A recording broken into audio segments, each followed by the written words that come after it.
सो बच्चों, कैसे हैं आप सब लोग। और हमने अपनी वीडियो हाफ में ही छोड़ दी थी साइंस की। ठीक है, तो हम उसे कंटिन्यू करते हैं कि जस्ट बिकॉज मेरा फोन भी डाउन हो गया था और माइक भी डाउन हो गया था, सो मैंने दोनों चार्ज कर लिए हैं। अब दोबारा स्टार्ट करते हैं अपनी वीडियो को। सो हम कहाँ पे थे कि हम थे कि फोटोसिंथेसिस प्रोसेस पे, कि वो कैसे कैसे होता है लीव्स में स्टोमेटा और क्लोरोफिल की प्रेजेंस में। स्टोमेटा में जो क्लोरोफिल और सनलाइट होती है उसकी प्रेजेंस में हमारा फोटोसिंथेसिस प्रोसेस होती है, जिससे कार्बन डाइऑक्साइड और वाटर जो है कार्बोहाइड्रेट्स और ऑक्सीजन में सिंथेसाइज मीन्स कन्वर्ट होते हैं। ठीक है, और किसकी प्रेजेंस में? सनलाइट एंड क्लोरोफिल की। ठीक है, अब सिंथेसाइज प्रोडक्ट क्या है? This carbohydrates.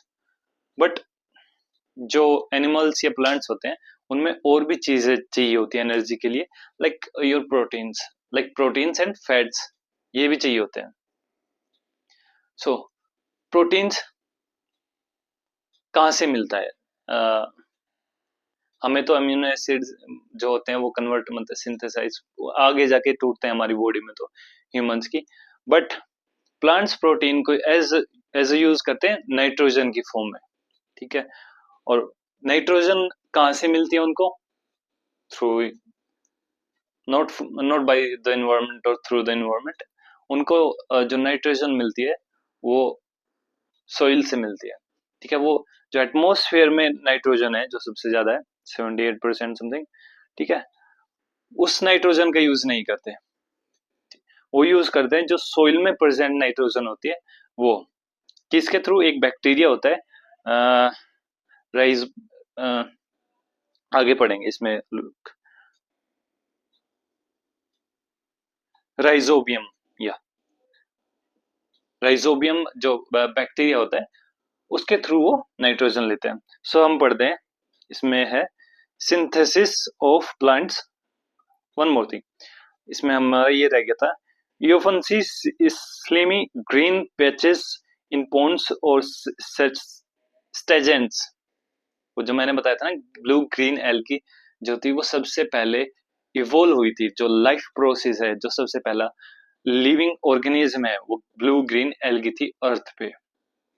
ठीक है, उसके बाद प्लांट्स हुए, और जो वो पानी में थी, उसके बाद सोइल पे हमारी क्रस्ट पे प्लांट्स आए। These are generally formed by the growth of organisms called algae. Can you guess why algae are green in color? They contain chlorophyll, which give them the green color. Algae can also prepare their own food by photosynthesis. Algae के अंदर भी green chlorophyll होता है जो उनको green colour देता है। ठीक है, और उससे वो अपना फूड कैसे बनाते हैं? फोटोसिंथेसिस के थ्रू। अब नेक्स्ट टॉपिक आता है हमारा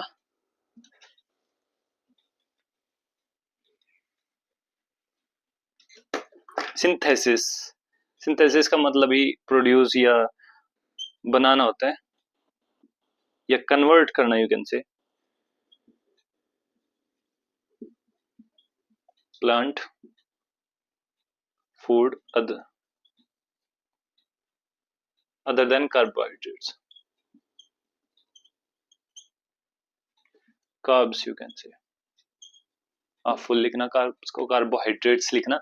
सो सिंथेसिस ऑफ प्लांट्स फूड, जो प्लांट के फूड होते हैं मतलब कि लाइक जो उन्हें एनर्जी देते हैं, उसमें कार्ब्स के अलावा भी चीजें होती है, लाइक फैट्स एंड प्रोटीन्स। सो वे कहां से आते हैं वो बताए इस पैराग्राफ में। सो अपनी एनसीईआरटी अपने पास रखना जब मैं पढ़ा रहा हूँ, और जो मैं पढ़ा रहा हूँ, जो लाइन पढ़ा रहा हूँ, उस पर एज इट इज आपको पढ़ना है।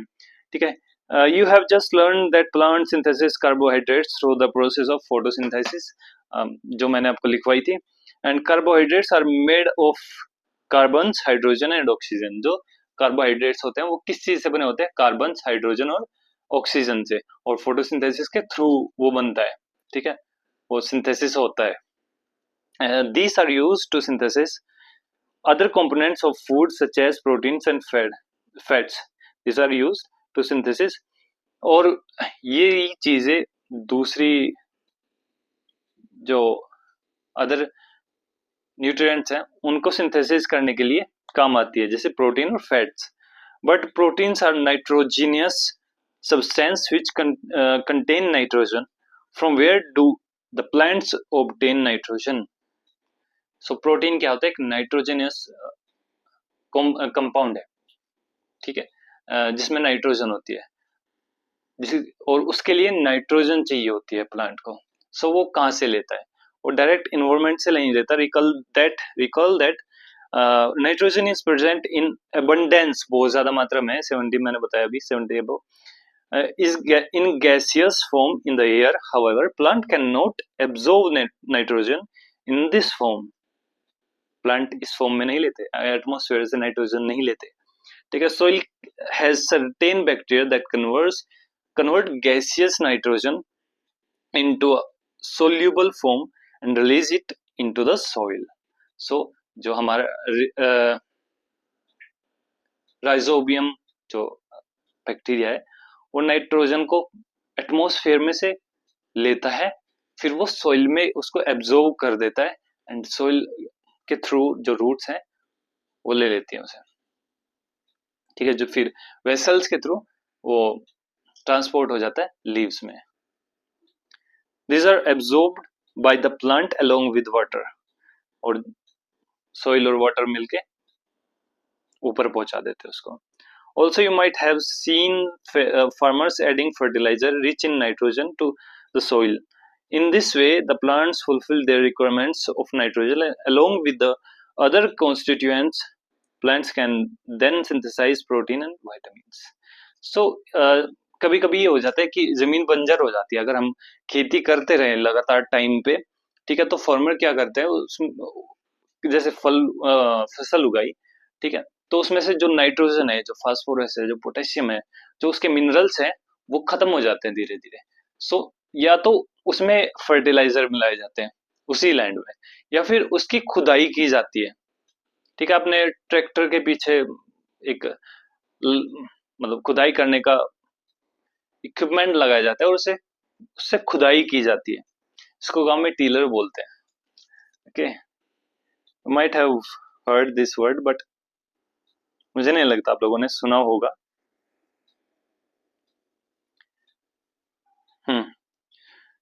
सो ये चीज होता है, नाइट्रोजन भी काम आती है फोटोसिंथेसिस के लिए, ठीक है, सॉरी एनर्जी देने के लिए। एक कंपोनेंट नाइट्रोजन भी होता है जो कि प्रोटीन को सिंथेसिस करता है, जिसमें प्रोटीन सिंथेसिस होता है। Now other mode of nutrition in plant.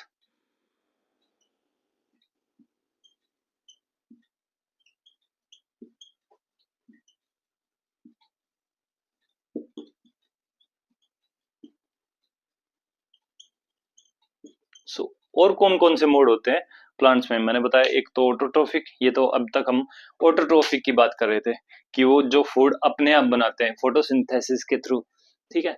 अब ऑटोट्रोफ्स जो खुद नहीं बनाते, और एनिमल्स पे या और ऑर्गेनिज्म पे डिपेंड होते हैं, और लिविंग ऑर्गेनिज्म पे, दूसरे लिविंग ऑर्गेनिज्म पे डिपेंड होते हैं।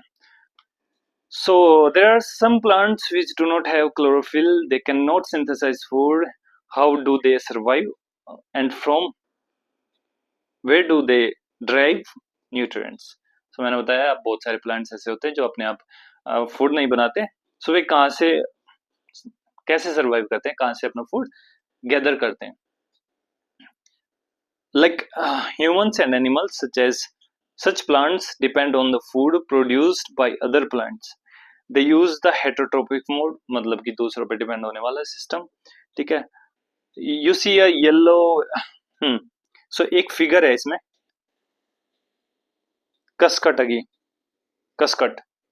ठीक है, एक तरीके की बेल होती है, अमर बेल, ठीक है, वो अब दूसरे प्लांट्स के ऊपर, बड़े बड़े प्लांट्स के ऊपर चढ़ जाती है, लिपट जाती है, ठीक है, और उनके अंदर पोर्स, ये जो वेसल्स होती है वो घुसा देती है, अपनी जड़ें घुसा देती है, और जो वेसल्स होती है उनमें से उनका न्यूट्रिशन छीन लेती है, या उनसे न्यूट्रिशन निकाल लेती है, ठीक है। और जिस प्लांट पे वो लिपटेंगी, जिस प्लांट पे वो सरवाइव करेंगी, उस प्लांट को हम कहते हैं होस्ट प्लांट, ठीक है। सो ये, और जो बेल ये होती है, इस बेल को हम कहते हैं पैरासाइट। पैरासाइट एक ऐसा वर्ड है जो दूसरे पे डिपेंड हो, ये दूसरे के न्यूट्रिशन, ये दूसरे की खून, मतलब उसकी उसकी चीजें छीन के खा रही, यू कैन से उसकी लाइफ के लिए डेंजर हो।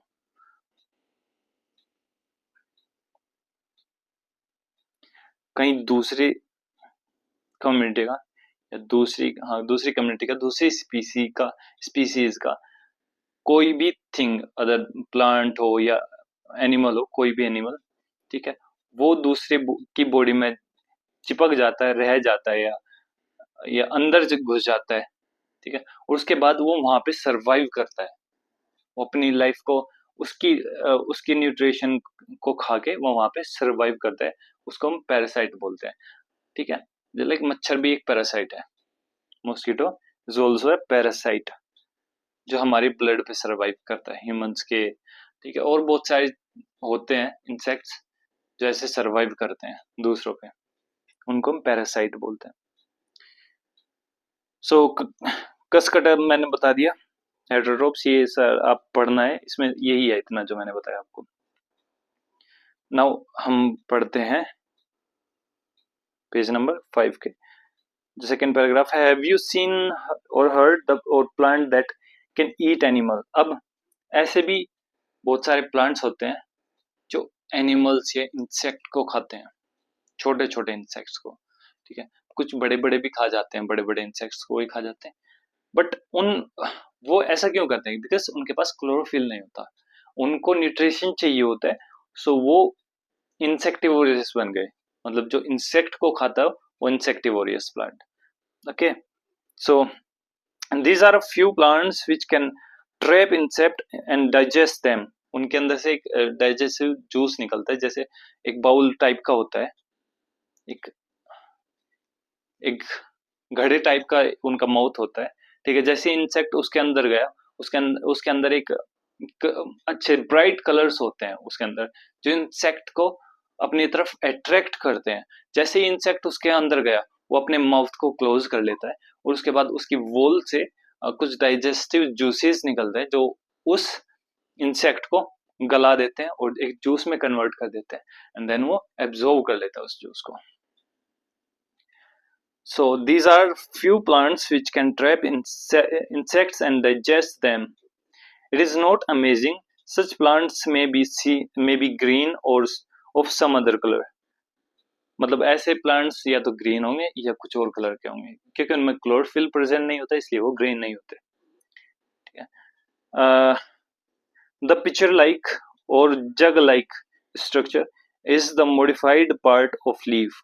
उसका लीफ का जो स्ट्रक्चर हो जाता है ना, क्योंकि इसमें तो स्टोमेटो होता है, इसलिए लीफ बड़े साइज की होती है, लाइक जितना बड़ा हो उतना उतना आपका फोटोसिंथेसिस की जो प्रोसेस है उसमें इजी रहेगा, ठीक है। लाइक पीपल की जो पत्ती होती है वो और ज्यादा बड़ी होती है, बिकॉज उसे और ज्यादा न्यूट्रिशन चाहिए, जितना बड़ा पेड़ उतनी बड़ी पत्ती उसकी, ठीक है, जितना छोटा पेड़ उतनी छोटी छोटी पत्ती, क्योंकि जितना बड़ा पत्ती होगी आपकी, ठीक है, उतने इजी रहेगा आपको अपना फूड बनाने में, फोटोसिंथेसिस में, as much as the area of this leave, ठीक है, as much as you can absorb the light of sun, ठीक है, एंड क्लोरोफिल भी उतना ज्यादा आप एब्जॉर्व कर पाएंगे, क्या चीज, सनलाइट को, और उतने अच्छे से आप अपना फूड प्रिपेयर कर पाएंगे।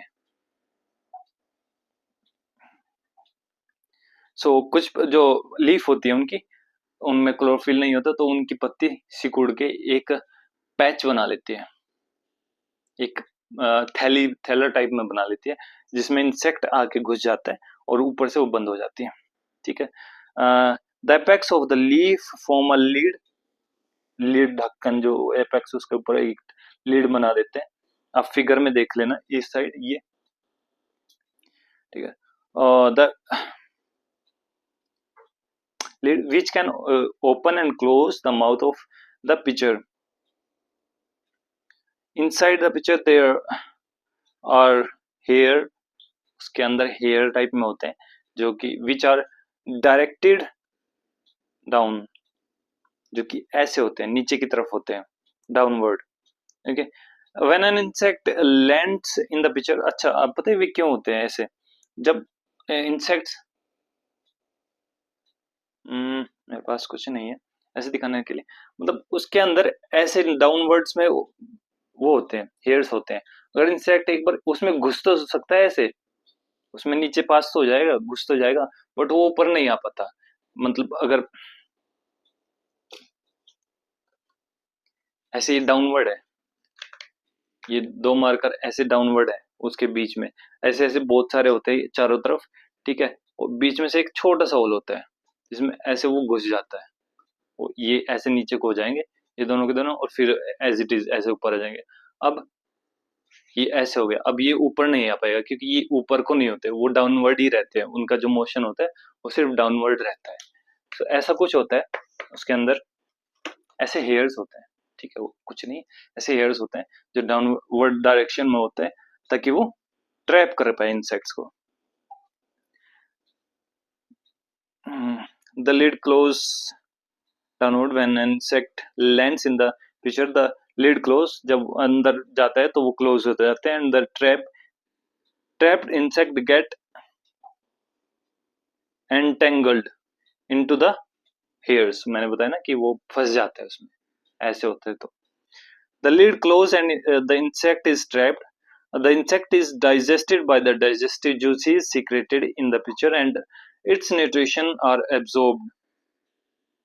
मैंने एक चीज बता दी आपको, such insect eating plants are called insectivorous plants, जो इनको खाते हैं वो इंसेक्टिवोरियस कहलाते हैं। It is possible that such plants do not get all requirements nutrition required nutrition from the soil in which they grow. क्या उन्हें न्यूट्रिशन की जरूरत होती है सोइल से या नहीं, ये आप लोग सोचें और बताएं। फिर आता है सेप्रोट्रोफस, एक अलग सा टॉपिक।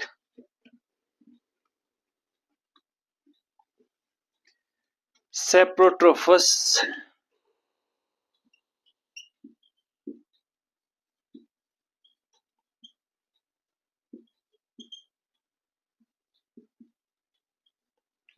आपने देखा होगा कि आप जब ब्रेड लाते हो, कभी कभी ब्रेड को बहुत ज्यादा टाइम रखे हुए रह जाता है, या आप रोटी बनती है उसको बहुत ज्यादा टाइम हो जाता है घर पे रखे हुए कहीं पे जगह पे, या फिर सब्जी हो, फिर आपकी वोल्स हो उस पे सीलन आ जाए और वो बहुत दिन हो जाए, सो वहां पे छोटी छोटी फंगस आ जाती है, छोटे छोटे, ठीक है, कुछ ग्रीन कलर के होते हैं, मतलब उनका कलर ग्रीन हो ये मैटर नहीं है करता, वो कोई भी कलर के हो सकते हैं, ग्रीन भी होते हैं, रेड भी फंगाई होती है, व्हाइट भी होती है, ठीक है, वो आ जाते हैं, और उनका फूड जो होता है वो खुद जिस फूड पे उगे हैं वही होता है, ठीक है, मतलब कि जिस फूड पे वो उगे हैं, लाइक रोटी पे अगर वो उगे हैं तो वही उसका फूड है, वहीं से ही उसको न्यूट्रिशन मिलेगा, पानी वगैरह सब कुछ वो उसका ही लेंगे, उससे ही खाएंगे वो, और उनकी लाइफ स्पैन भी उतना ही होगा जितना वो, जब तक वो फूड खत्म नहीं हो जाता। So you might have seen packets of mushroom sold in vegetables, जो मशरूम होती है आपने कभी कभी जो खाने में डलती है हमारी, वो मशरूम देखी होगी, ठीक है, वो भी ऐसे ही किसी और प्लांट्स पे या फिर सॉइल में जो न्यूट्रिशन सॉइल प्लांट्स पे उगती है ज्यादातर वो, ठीक है, उनके लिए अलग मिट्टी आती है, वो ऐसे नॉर्मल मिट्टी में नहीं उग सकती। You may have seen fluffy umbrella like that mushroom. हम्म, वो वुड पे या तो लकड़ी वगैरह पे उगती है, लकड़ियों पे ज्यादा उगती है। अब रेनी डे आ गया है, तो आप उसे कई जगह देख सकते हैं जहाँ लकड़ी पड़ी होगी बाहर, और लगातार 2 महीने से बारिश हो रही है, या 2 महीने से लगातार नहीं होती, लगातार वो बाहर पड़ी है बारिश में 2 महीने से, तो उस पे मशरूम उग जाएंगे। So let us find the several nutrition they need to survive and from where they get them. So activity आ गई है आपकी। Wet and warm thing they germinate and grow. मतलब वेट और वार्म थिंग पे वे उगती है. Now can you figure out how we can protect our things from getting spoiled. Some organism live live together and share both shelter and nutrition. This relationship is called symbiosis. Symbiosis. So symbiosis क्या होता है कि जो organism होते हैं एक दूसरे पे डिपेंड होते हैं न्यूट्रिशन पे. जैसे हम प्लांट के न्यूट्रिशन पे डिपेंड है. प्लांट किस पे डिपेंड है? फोटोसिंथेसिस पे.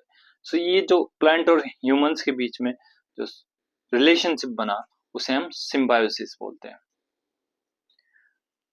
क्या हो गया? Relationship between the symbiosis.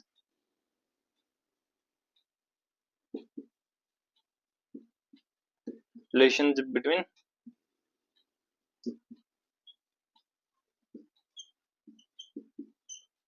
two living bodies for nutrition.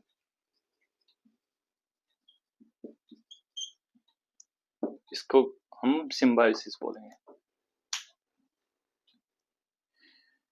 The plant provide nutrition to the fungi and in return fungus provide water and certain nutrients.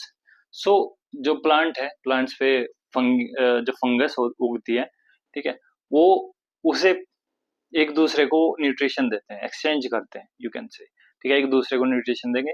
Plants जो फंगस को क्या देता है? शेल्टर, वाटर और मिनरल्स.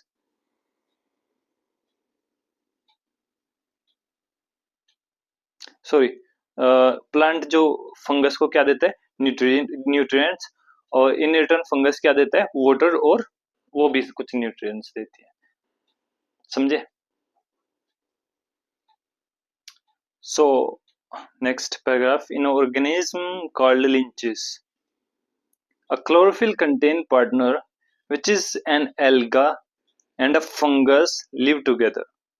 So लिंचेस में क्या होता है कि आप तालाब में जाते हैं तो बहुत मोटी मोटी परत होती है काई की, जिसे हम काई बोलते हैं, लिंचेस. ठीक है, उसमें एल्गे भी मिलेगी आपको और फंगस भी मिलेगा. ठीक है, जो एक इकोसिस्टम प्रोवाइड करता है, यू कैन से, एक सिस्टम प्रोवाइड करता है उसके लाइफ के लिए. ठीक है, उसको ग्रो करने के लिए. The fungus provide shelter, water and minerals to algae and in return the algae prepare and provide food to the fungus. तो उसमें क्या होता है कि एल्गे मतलब जो फंगस है वो क्या क्या शेल्टर और वाटर प्रोवाइड करता है और मिनरल्स प्रोवाइड करता है एल्गे को, और in return algae prepare and provide food to fungus. उसमें इन रिटर्न में उसके लिए प्रिपेयर करता है फूड को और उसे वापस देता है. इस बीच में वो अपना भी काम चला लेता हुआ.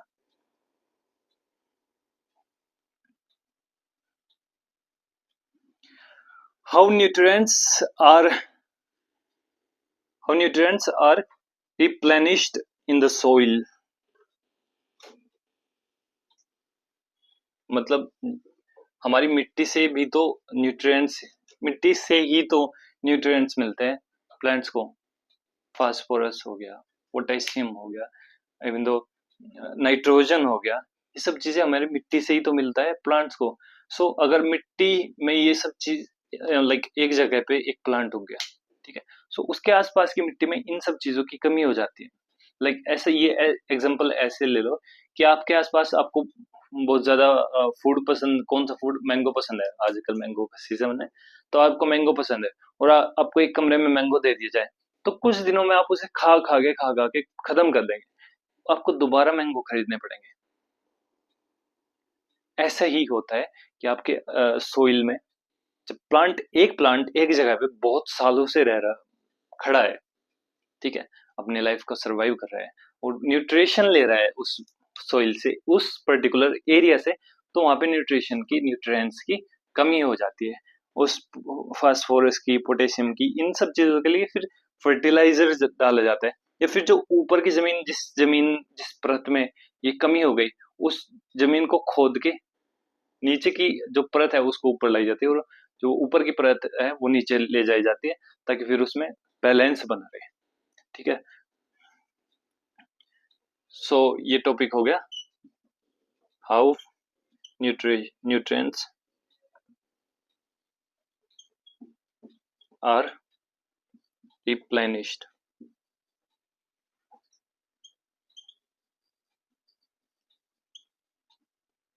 in the soil। कैसे न्यूट्रिशन को दोबारा डाला जाता है सोइल में, या दोबारा उगाया जाता है सोइल में। So have you seen farmer spreading manure और fertilizers in the field? वो fertilizer डालते हैं, और क्यों डालते हो, ये क्वेश्चन किया गया इस बारे में, क्यों डालते हैं, सोचो क्यों डालते होंगे। ठीक है, मैंने रीजन बता दिया है, सो आप सोचना फिर भी। You learned that plants absorb minerals and nutrients from the soil, so their amounts in soil keep on declining. Fertilizers and manure contain nutrients such as nitrogen, potassium, phosphorus, etc. These nutrients need to be added from time to time to enrich the soil. We can grow plants and keep them healthy if we can fulfill the nutrients requirement of plants. सो मैंने बताया कि soil में nutrients की कमी हो जाती है जब एक ही जगह से बार बार न्यूट्रिशन लिए जाते हैं, सो उसमें न्यूट्रिशन की कमी होती है। उसी कमी को पूरी करने के लिए हम फर्टिलाइजर या मैन्योर, जिसे हम खाद कहते हैं, वो मिलाते हैं। पहले जो काउ डंग होता है, मतलब कि गाय का गोबर मिलाया जाता था, उसमें भी बहुत ज्यादा न्यूट्रिएंट्स होते थे, क्योंकि वो टाइम पहले उसे एक जगह गाय ने गोबर किया, उसे उठा के एक बहुत बड़े गड्ढे या फिर एक जगह रख दिया, उसे थोड़ा टाइम रखा रखा ताकि उसमें न्यूट्रिएंट्स, उसमें बैक्टीरिया आ सके। ठीक है, इवोल्व मतलब ओरिजिन कर सके, जन्म ले सके वहां उसमें। ठीक है, और उसके बाद जब वो धीरे धीरे टाइम टू टाइम सब कुछ उसमें आ जाता था, मिक्स हो जाता था, सो उसके बाद उसे अपने फील्ड में या खेतों में गिरा दिया जाता। बट अब जो केमिकल फर्टिलाइजर्स हैं वो डाले जाते हैं, और कौन कौन से, फास्फोरस, नाइट्रोजन और पोटेशियम, ये सारी चीजें की कमी, इन सारी चीजों की मेनली इन तीन चीजों की कमी हो जाती है सॉइल में, इसलिए डाले जाते हैं इनको पूरा करने के लिए। Usually crop plants absorb a lot of nitrogen and soil become deficient in the nitrogen। Nitrogen की कमी हो जाती है जहाँ पे प्लांट्स अपना नाइट्रोजन लेना स्टार्ट कर देते हैं। You learned that though nitrogen gas is available in plenty in the air, plants cannot use in the manner they can use carbon dioxide। मतलब जैसे कार्बन डाइऑक्साइड को यूज कर पाते हैं सीधा डायरेक्ट एयर एटमोसफेयर से, ऐसे वो जो हमारी नाइट्रोजन है उसको नहीं कर पाते डायरेक्टली। ठीक है, उसके लिए क्या करते हैं, they need nitrogen in a soluble form में चाहिए होती है, जो सोइल में सोल्यूट हो जाती है with water. The bacteria rhizobium the bacteria rhizobium, एक बैक्टीरिया होता है जिसका नाम होता है राइजोबियम।